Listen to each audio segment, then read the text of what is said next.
North Korea, as you may know, has like the fourth largest military, over 1 million personnel.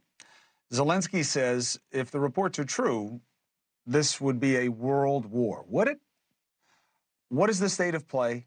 What does it mean for America? And something America can do that is making a big difference already, and they need to do it more. Why? Dan Rice will explain. The president of the American University in Kyiv, former special advisor to the Ukrainian commander-in-chief. Good to see you, sir. Good to see you. Thank you for giving me the heads up that it is time to check in. What is the state of play? What does the North Korea move mean? This is a very frightening time, Chris. North Korea entering the war is a very scary predicament for several reasons. One, Putin is running out of troops. He's already euthanized his prison population. Over 700,000 Russians have been killed or wounded. He decided on a war of attrition, and the Ukrainian armed forces are destroying his army. He's running out of troops. He doesn't want to go to mass mobilization, so he went to his friend Kim Jong-un, and North Korea is now apparently supplying troops. And Ukraine has already killed some in Ukraine. So that in a crazy world, there are North Korean troops inside Ukraine fighting for Russia. It is becoming a world war. What does it mean for us? The U.S. needs to continue to work with NATO to fight the aggressors. The aggressor countries are clearly North Korea, Iran, and Russia that are coming together. And let's not forget China. China is a part of this. North Korea is beholden to China. 97% of all its food and fuel comes from China. Kim Jong-un would not be in Ukraine had it not been for Xi Jinping's approval. Xi Jinping actually operated with Putin on the invasion and asked Putin to delay it until after the Olympics in 2022, when the Olympics were in Beijing. So this is becoming a world war supported by China, supporting Russia to attack the Ukrainian people and basically genocide, supported by the two state sponsors of terror, which is Iran and North Korea. North Korea is now sending troops.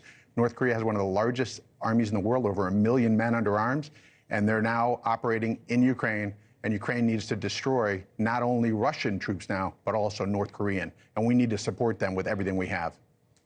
So on the category of the last part, that everything we have, you sent me a note saying, hey, we got to talk. I got to explain this cluster munitions and why they're working so well and what needs to be done there. But then I also want you to unpack the political situation, Dan, because it seems like the military fix is easy in terms of how the U.S. can help.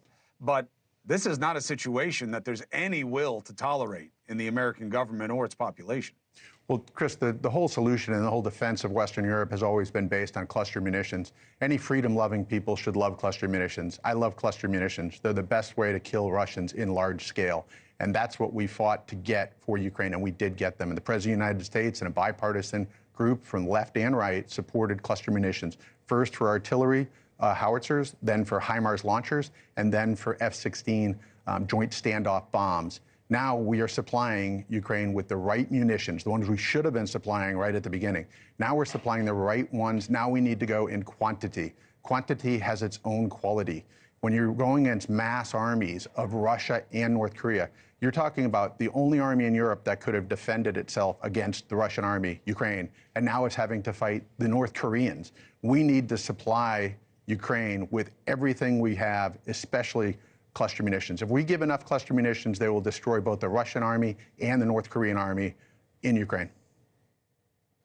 Quickly, is that a risk of escalation? You know, we've discussed, you say it's legal here, but a lot of people think it's not legal. Will it be seen as an escalating move at the last moment that America needs that? Not at all, Chris. We've already crossed the threshold of cluster munitions, and we've been supplying them.